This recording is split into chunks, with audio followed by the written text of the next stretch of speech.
Hola, buenas tardes. El día de hoy vamos a analizar una publicación por el doctor Braulio González Ortega, denominada La Reforma Educativa 2019, Retos y Perspectivas. Del presentador, pues mi nombre es Juan Carlos Angulo Ochoa. Estoy actualmente estudiando el doctorado en educación. Esta clase se llama Seminario de Enseñanza y Desarrollo Educativo. Esta asignatura es impartida por la doctora Cintia Cruz López en la Universidad IEXPRO. Esta actividad se denomina webinar y el día de hoy pues es 2 de marzo del 2024. Es la fecha en la que se está realizando esta actividad. Como su nombre lo dice, Reforma Educativa 2019, pues vamos a empezar por lo principal. Vamos a definir qué es una reforma. Una reforma es un proceso de cambio, mejora o renovación de algo, ya sea una estructura, institución, sistema o gobierno. ¿En dónde entramos nosotros en todas estas opciones? Algunas personas quisiéramos pensar que es un proceso de cambio, ¿no? Eh, no pudiera decir que es una mejora. Sí es una renovación, ¿no? Eh, lo platicaremos más adelante, sin embargo, pues ya se están viendo los cambios curriculares, entonces eso implica que sí es una renovación. Ya sea una renovación a una estructura, una institución, un sistema, pues es un sistema aquí, ¿no? Entonces, pues sí, definitivamente sí es una reforma. A manera de introducción, voy a mencionar que el artículo analiza la reforma del 2019 en México. Es una reforma educativa en donde se destaca que esta reforma no alteró el currículo hasta en el pasado ciclo escolar, y este ciclo escolar es donde ya se está viendo los cambios, ¿no? Los cambios a la currícula. Sin embargo, al momento de que se publicó este artículo, pues no era así, por eso se menciona en el artículo que no ha habido cambios en el currículo. Ya en esta fecha ya se están presentando, ¿no? Eh, pro- la reforma fue publicada en el Diario Oficial de la Federación el 30 de septiembre del 2019. Esa es la reforma que está presente, vigente y con la que vamos a estar analizando. El autor menciona que hay una incertidumbre y una realidad, ¿no? Entonces, la reforma genera incertidumbre, ya que la publicación en el Diario Oficial de la Federación no garantiza su implementación efectiva. Es decir, que una cosa es que se publiquen 1000 cosas y otra cosa es que realmente se bajen a la realidad. La realidad educativa se impone sobre la formalidad de la ley. La realidad educativa se impone sobre la formalidad de la ley. Es decir, la realidad, lo que acontece en el aula, ¿verdad? Y los maestros son los principales actores que adaptan las reformas en el aula. Es decir, si el docente no lo adopta, pues difícilmente va a llegar a los alumnos. Nosotros como docentes somos el último eslabón y estamos encargados de bajar todas esas disposiciones al alumno, ¿verdad? Muy bien. Reformas constitucionales del siglo XXI. Para esto hay una frase, ¿no? Bueno, en un enunciado que maneja el autor que es bastante llamativo, en donde dice que el artículo tercero de la Constitución, el que habla de educación, ha sufrido 11 reformas desde el 2017, desde el 1917, 6 de las cuales se han realizado en el siglo XXI. 6 se han realizado en el siglo XXI. Tenemos 25 años en este siglo XXI, ¿no? Y ya ha habido 6. Okay. ¿Cuáles son estas reformas educativas? Pues la del 2002, 2011, 2012, 2013, 2016 y 2019. Cada una presenta diversas ideas, ¿verdad? O diversas propuestas, o, como su nombre lo dice, reformas, ¿verdad? Reformas que cambian, que se supone que una reforma cambia de fondo, ¿no? Lo que está estipulado en la Constitución. Sin embargo, en el 2002, lo más rescatable es la que se declara la educación preescolar, primaria y secundaria obligatoria, ¿no? De ahí pasamos a la 2011, en donde se presenta una modificación del segundo párrafo del artículo tercero, en donde se habla del fomento del amor a la patria, respeto a los derechos humanos y solidaridad internacional. En el 2012 se declara obligatoria la educación media superior, lo cual es bastante bueno para mí porque yo soy docente de educación media superior. De ahí pasamos al 2013, en donde se reforman las fracciones 3, 7 y 8 del artículo tercero. Se presenta la garantía de calidad en la educación obligatoria, ya no nomás es obligatoria, gratis, vaya, tiene la garantía de que esta educación es de calidad. Se crea el Sistema Nacional de Evaluación Educativa y se presenta la evaluación de docentes y directivos mediante concursos de oposición, algo que realmente fue positivo, pienso yo, para todos en, en, en el gran aspecto de las cosas, ¿no? Obviamente hubo detalles muy, muy particulares en educación media superior, pero ahorita los analizamos. En el 2016, las modificaciones adicionales al artículo tercero.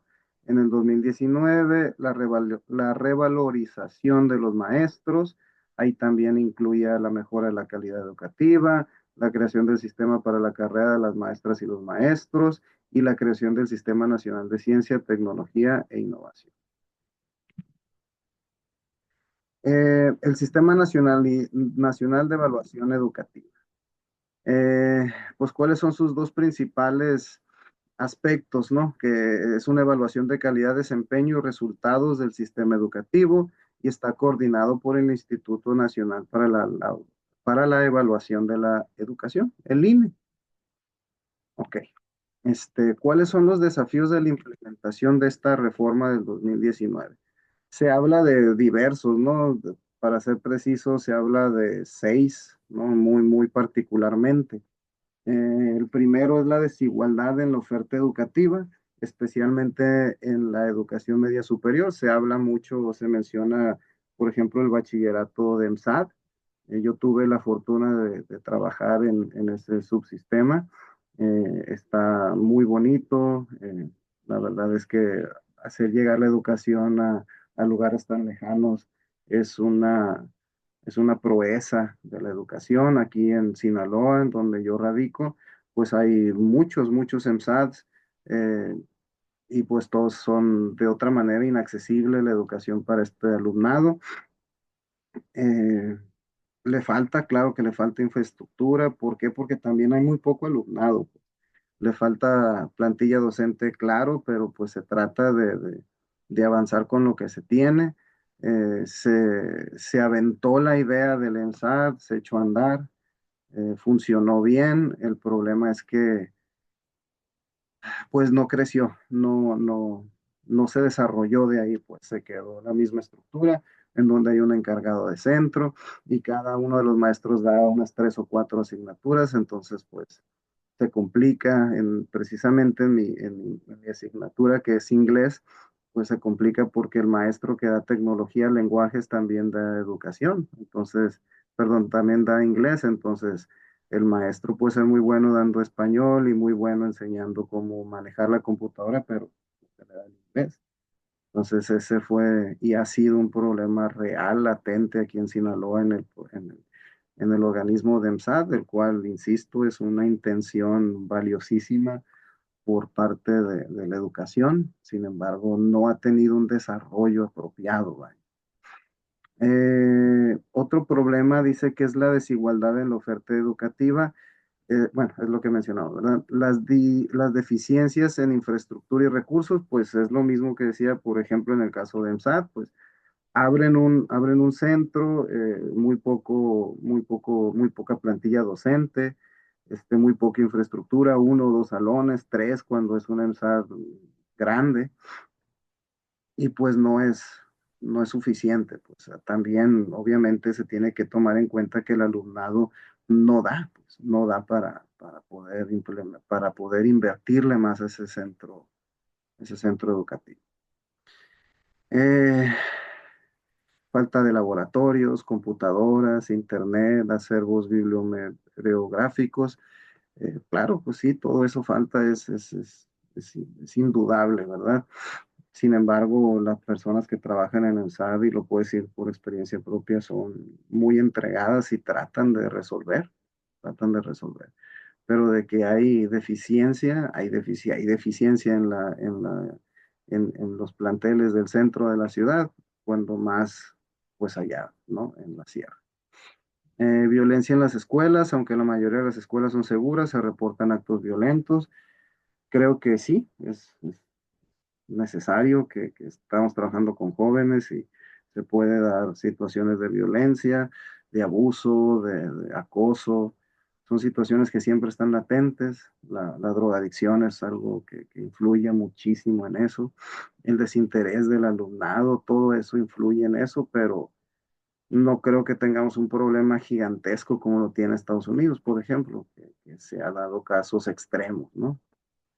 La evaluación y formación continua. La evaluación y formación continua, este, es un detalle porque no ha mejorado significativamente la formación docente, se mantienen cursos en línea, el docente tiene la opción de tomarlos. En educación media superior, la verdad es que está muy bien estructurado. Tenemos los cursos de la COSFAC y ahí podemos estar tomando los cursos el que necesitemos, porque pues de formación y ahí el otro tipo se me escapa, pero está muy bien estructurada la plataforma educativa. Sin embargo, pues se presta mucho para manejos no tan éticos de los mismos cursos, pues. Sin embargo, existe. Yo pienso que no ha habido un cambio, pero pues es lo que hay en todas partes, pues también, ¿no? O sea, el acceso a la información por parte de medios electrónicos es lo que es. O sea, no veo la manera no veo de qué manera pues se puede estructurar mejor, ¿no? Yo creo que así es como debe de ser. Es cuestión del docente que se ponga la camiseta y le eche ganas a los cursos. Eh, También hay una necesidad urgente de capacitación para que los principios y metodologías de la reforma permeen en la práctica docente. Esto sí es verdad, ¿no? Una cosa es la evaluación y formación continua y la otra es la capacitación del docente en virtud de la reforma, para que el docente adquiera los conocimientos, lineamientos y objetivos de esta nueva reforma y los baje al salón de clase, que es lo que hablábamos al principio. No es sencillo, es inmensamente caro hacer diseñar una estrategia así. Sin embargo, la estructura está, se puede hacer llegar como en el CT, hay diversas maneras de bajar la información al maestro y de mantener esa capacitación docente, ¿no? Se ha hecho, yo creo que en los CTs, inclusive este viernes pasado hubo CT y se habló sobre algunas metodologías que se quieren implementar en el currículo, las cuales bajaron desde la Secretaría de Educación Pública hasta el plantel, ¿no? Los docentes siempre se muestran dispuestos y disponibles a actuar y apropiarse de los temas, eh, pero pues rara vez bajan, ¿no? Rara vez bajan al alumno. La equidad y calidad. La reforma busca mejorar la calidad y equidad en la educación, pero enfrenta desafíos significativos en su implementación. Eh, pues se me hace que sí, es definitivamente un desafío poder mantener una educación de calidad. ¿Qué parámetros vas a establecer? Ahorita todo está en virtud de darle algún tipo de coherencia y congruencia a este cambio curricular, que cambian los nombres de las materias, que cambian las cargas horarias de las materias. Sí se siente en este momento mucho más en educación media superior un desajuste, pues se siente muy suelto todo, se siente como que no hay, como que no está bien pensado. es el sentir de los docentes y más cuando pues les quitan horas en su carga horaria, pues imagínense cómo se ponen, pues no se puede de otra manera, tenía que ser así. Sin embargo, los cambios que se presentaron, pues sí dejan mucho que desear, pues no se ve, no se ve con claridad cuál es el rumbo que quiere tomar en el currículum esta nueva reforma. A manera de conclusiones, a manera de conclusiones, podemos decir que la reforma educativa de 2019 presenta una lista de buenas intenciones alineadas con la Agenda Mundial 2030 para una educación de calidad e inclusividad. Sin embargo, su éxito depende de una capacitación adecuada de los maestros, recursos suficientes y una implementación ordenada y bien planificada. La educación debe ser vista como una política de Estado y no como una herramienta política. Pues ese es el detalle, ¿no? Que cuando baja, se siente que baja como una intención política, no se siente que se ve, o sea, no se ve un cambio real al currículum que denote una mejoría para la calidad de la educación. No lo logramos percibir como docentes en las aulas. Seguimos pensando que es lo mismo de siempre, que se revolvieron las cosas, se les cambió el nombre y se etiquetan diferente y se vende lo mismo. El mismo producto con otra etiqueta, otro empaquetado y es exactamente lo mismo. Al menos en inglés puedo asegurar que los temas nomás se revolvieron, pero siguen siendo lo mismo y es un poco complicado que no sea así, pues. Entonces, yo creo que el cambio debe de ser enfocado al docente, porque al final de cuentas el docente es el que está frente al grupo, no presentar una currícula nueva, o sea, preparar al docente para que con los temas y contenidos que existen den mejor clase, en vez de tratar de cambiar la ideología para ver si el docente da mejor su clase. Creo que lo están viendo por otro lado, pues, ¿no? Pues les agradezco mucho la atención. Hasta la próxima.